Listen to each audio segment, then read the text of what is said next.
Allahabad high court ने conversion के खिलाफ बहुत गंभीर टिप्पणी किया है। मैं बार बार कह रहा हूं, भारत के लिए सबसे बड़ा खतरा कन्वर्जन है। कन्वर्टेड हिंदुओं ने ही भारत का विभाजन करवाया 1947 में। कन्वर्टेड हिंदुओं के कारण लाखों हिंदुओं का अपना घर, मकान, दुकान, परिवार सब कुछ छोड़ के पाकिस्तान से भागना पड़ा। आज की डेट में बांग्लादेश में जो हिंदुओं का नरसंहार हो रहा है वो कन्वर्टेड हिंदू ही कर रहे हैं। कश्मीर में जो नरसंहार हुआ था वो कन्वर्टेड हिंदुओं ने ही किया था। कन्वर्टेड हिंदुओं के कारण भारत के 9 राज्यों में हिंदू थर्ड क्लास जिंदगी जी रहे। कन्वर्टेड हिंदुओं के कारण भारत के 800 जिलों में से 200 जिलों में हिंदू थर्ड क्लास जीवन जी रहे। कन्वर्टेड हिंदुओं के कारण भारत के 6000 तहसीलों में से 1500 तहसीलों की डेमोग्राफी बदल चुकी है। कन्वर्टेड हिंदुओं ने ही कमलेश तिवारी से लेकर कन्हैया लाल तक हजारों लोगों की निर्मम हत्या कर दिया।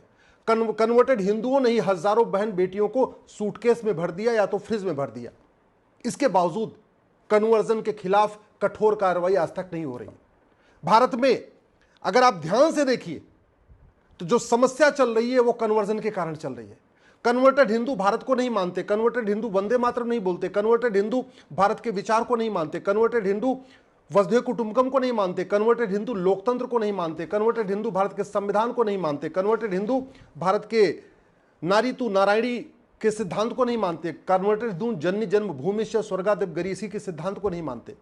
कन्वर्टेड हिंदू समता, समानता, समरसता को नहीं मानते। कन्वर्टेड हिंदू कभी नहीं कहते धर्म की जय हो, अधर्म का नाश हो, प्राणियों में सद्भावना हो, विश्व का कल्याण हो। तो अगर आप ध्यान से देखिए तो कन्वर्टेड हिंदू न भारत का त्यौहार मानते हैं, न भारत का विचार मानते हैं, न भारत के सिद्धांत को मानते हैं, न भारत की जीवन शैली को मानते हैं। वो सब कुछ विदेशी मानते हैं। उनका सिद्धांत विदेशी, उनकी सोच विदेशी, उनका पढ़ने का तरीका विदेशी, उनका त्यौहार मनाने का तरीका विदेशी, सब कुछ विदेशी है। इसलिए मैं बार बार कहता हूं कन्वर्जन को रोकना बहुत जरूरी है। मुगल भी यहां कन्वर्जन कराने आए थे। सत्ता तो उनके लिए एक साधन था। सत्ता उनको इसलिए चाहिए थी क्योंकि सत्ता प्राप्त करने के बाद कन्वर्ट कराना आसान होता है। अंग्रेज भी यहां व्यापार कराने नहीं आए थे, राज करने नहीं आए थे। उनका मुख्य उद्देश्य कन्वर्जन था। सत्ता प्राप्त करने से कन्वर्जन कराना आसान हो जाता है और नतीजा आप देख लीजिए। 500 सालों तक जब तक मुगलों का राज था या विदेशियों का राज था, उन्होंने केवल और एक काम किया, लगातार कन्वर्जन कराया। कन्वर्जन को रोकने के लिए हमारे पूर्वजों ने सिख पंथ बना लिया। कन्वर्जन को रोकने के लिए हमारे हजारों पूर्वजों ने बलिदान दिया। कन्वर्जन को रोकने के लिए छत्रपति शिवाजी महाराज ने इतना बड़ा बलिदान किया, गुरु गोविंद सिंह के परिवार ने इतना बड़ा बलिदान किया। इसके बावजूद हमारे ओटजीवी, नोटजीवी कन्वर्जन के खिलाफ सामूहिक रूप से एक साथ होकर नहीं बोल रहे। अरे कन्वर्जन भारत के लिए, राष्ट्रीय सुरक्षा के लिए सबसे बड़ा खतरा है। और जो राष्ट्रीय सुरक्षा के लिए हमारे खतरा होता है उससे निपटने के लिए हमारे पास एक कानून है, एनएसए, नेशनल सिक्योरिटी एक्ट है। लेकिन भारत की कोई भी पुलिस एनएसए नहीं लगा रही है कि उसको डर है। मुझे समझ में नहीं आ रहा है कि एक शासन स्तर से एक नोटिफिकेशन इशू क्यों नहीं हो रहा है कि कन्वर्जन राष्ट्र की सुरक्षा के लिए खतरा है, इसलिए कन्वर्जन खिलाफ एनएसए लगाया जाए। कन्वर्जन से ज्यादा देश की एकता अखंडता को खतरा और किसी चीज से नहीं है। सबसे बड़ा खतरा देश की एकता अखंडता को कन्वर्जन से ही है। और जो देश की एकता अखंडता के लिए खतरा होता है उससे निपटने के लिए हमारे पास कानून है, यूएपीए। लेकिन कोई भी पुलिस यूएपीए नहीं लगा रही। क्यों? कि केंद्र की तरफ से राज्यों को कहा ही नहीं गया कि आप कन्वर्जन कराने वाले माफियाओं, उनके मददगारों के खिलाफ यूएपीए लगाइए। कन्वर्जन सबसे बड़ा देशद्रोह है। इससे बड़ा देशद्रोह क्या हो सकता है कि जो लोग भारत को मानते हैं, हिंदू, जैन, बौद्ध, सिख, उनको धोखा देके, लालच देके विदेशी रिलीजन में कन्वर्ट कर देना। ऐसे रिलीजन में कन्वर्ट करना जो न लोकतंत्र को मानता है, न संविधान को मानता है, न जो इक्वलिटी को मानता है, न लिबर्टी को मानता है, न फ्रेटर्निटी को मानता है, जो यूनिटी को नहीं मानता, नेशनल इंटीग्रेशन को नहीं मानता, ऐसे रिलीजन में कन्वर्ट कर देना। इससे बड़ा देशद्रोह क्या होगा? और देशद्रोह के लिए भारतीय न्याय संहिता में एक प्रोविजन है। लेकिन देश की कोई भी पुलिस, किसी भी राज्य की पुलिस कन्वर्जन कराने वाले माफियाओं और उनके मददगारों पे देशद्रोह की धारा नहीं लगा रही है, क्योंकि सेंट्रल से, गृह मंत्रालय से अभी तक राज्यों को कहा ही नहीं गया कि कन्वर्जन कराने वाले माफियाओं, उनके मददगारों पे देशद्रोह की धारा लगाइए। कन्वर्जन सबसे बड़ा वेजिंग वॉर है, इनडायरेक्ट वॉर है। और ये कन्वर्जन का नतीजा है। अगर 200 जिलों की डेमोग्राफी बदली है, 1500 तहसीलों की डेमोग्राफी बदली है, 9 राज्यों की डेमोग्राफी बदली है, उसमें बहुत बड़ा योगदान कन्वर्जन का है। और उसके लिए हमारे पास वेजिंग वॉर के लिए एक धारा पहले भी थी इंडियन पिनल कोड में, भारतीय न्याय संहिता में धारा है। वेजिंग वॉर के लिए आजीवन कारावास, फांसी तक की सजा है। लेकिन कन्वर्जन कराने वाले मिशनरियों, जिहादियों और उनके मददगारों पे वेजिंग वॉर की धारा ही नहीं लग रही है।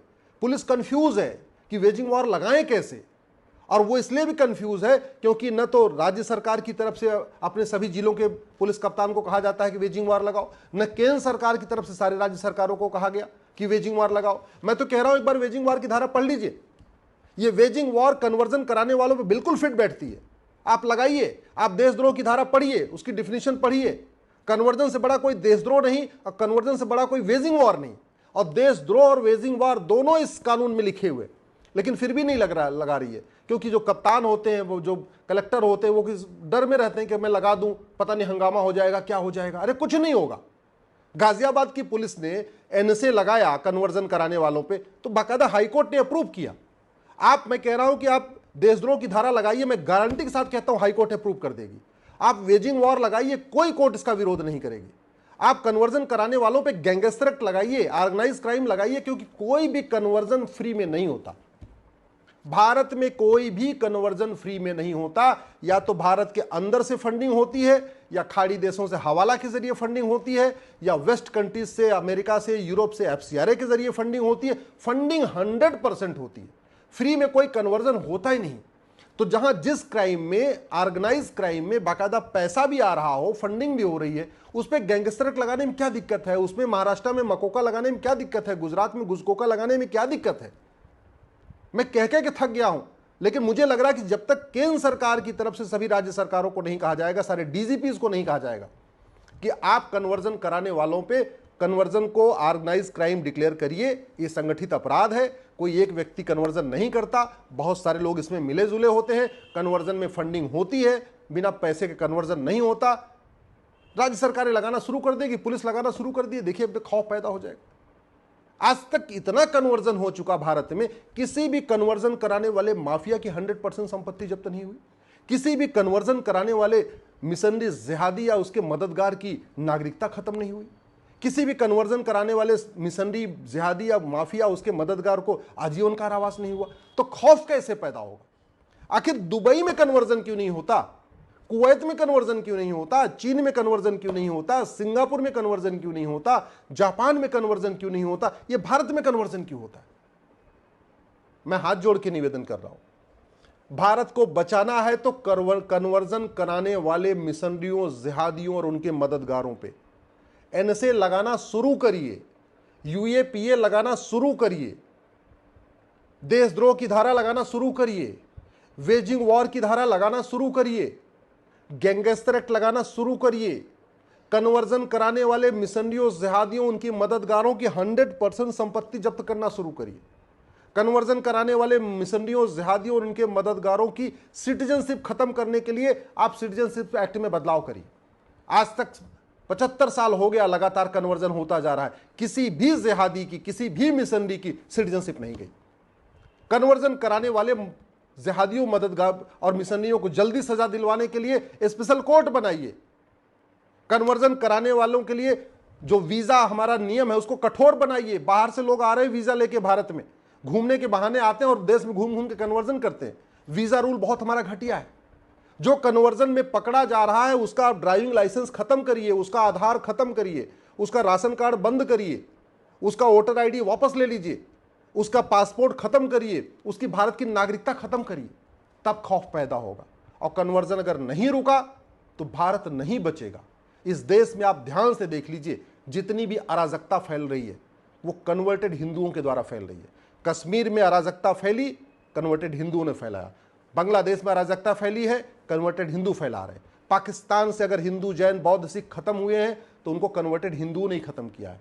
बांग्लादेश में भी जो कन्वर्टेड, जो हत्या हो रही है, बलात्कार हो रहा है, ऐसे ऐसे वीडियोज आ रहे हैं, देखा नहीं जा रहा है, वो कन्वर्टेड हिंदू ही कर रहे हैं। अगर पूरे आप देख लीजिए, चाहे अफगानिस्तान हो, चाहे पाकिस्तान हो, चाहे बांग्लादेश, जो अत्याचार हिंदू, जैन, बौद्ध, सिख पे हुआ है वो कन्वर्टेड हिंदुओं ने किया है। इसलिए कन्वर्जन को भारत की सुरक्षा के लिए खतरा घोषित करना जरूरी है।